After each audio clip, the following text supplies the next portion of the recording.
That's great. And would you say that the writer or director has control of the play? And who has the vision of the play?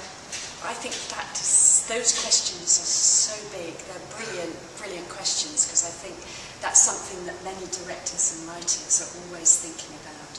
I'm very lucky that nearly every play I've directed is a brand new play, even if it's a new take on an old story, like The Three Musketeers. I've hardly ever directed any classics, so I'm always there at the beginning of the process. Having said that, I always try to put the writer first. In this case, first of all comes the novelist, Alexander Dumas, and then Carl, our playwright, has written from his book. So I'm looking both at Alexander's work and Carl's work, if you see what I mean. Yeah. And if ever I felt that I wanted to change anything in what Carl has written, or I wanted to make anything different or new, I would always ask permission from the writer. So I think it's very important to put the writer at the centre of everything.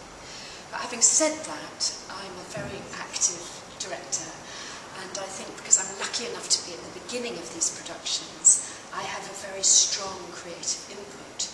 So for example, when the last production I produced here, which was The Garbage King, an adaptation of the novel by Elizabeth Laird, that a wonderful playwright called Oladipo Agbowaje wrote, I was able, with the actors, to, if you like, influence the production by creating lots of visual and physical transitions and adding music that Dipo was able to thread into his writing. So in a funny sort of way, although the writer is at the start, I think that with the writers I work with, they're also very keen to collaborate in this quite sort of joined up way. And in fact, when Dipo saw the first dress rehearsal of The Garbage King, he said, I wish I'd written less words so we could do more singing and dancing, which is a real compliment, because, you know, the words of a writer are very precious, rightly so. So I feel I'm very active as a director, but I would always try and realise the writer's vision. And then your question, who has the vision of the production? Well, I think in our case, it's lots of people.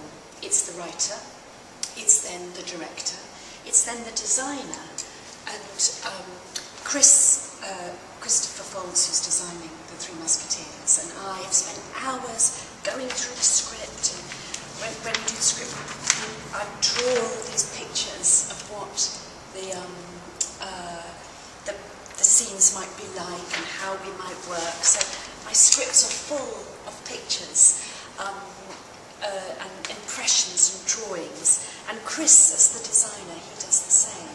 We knew that Carl wanted something very modern, and I knew Chris was a very modern designer who has got a beautiful vision of the way people dress now, very attractive, very contemporary look, and that his sets are very modern and sculptural.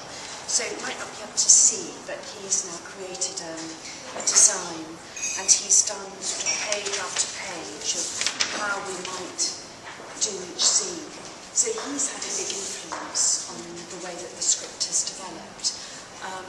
And then, of course, as well as all of that, there are the actors. And in this company, the actors have a very strong contribution to the vision, because with our unicorn ensemble of 6 that you know, the actors that we work with, they're very good at looking at texts and bringing it to life. So I will ask them on the first day of rehearsal, what are the most powerful moments for you in the play? And the writer might be there, like Carl was, sitting and listening and thinking, oh, that's very important to the actors, we must make sure we use that moment.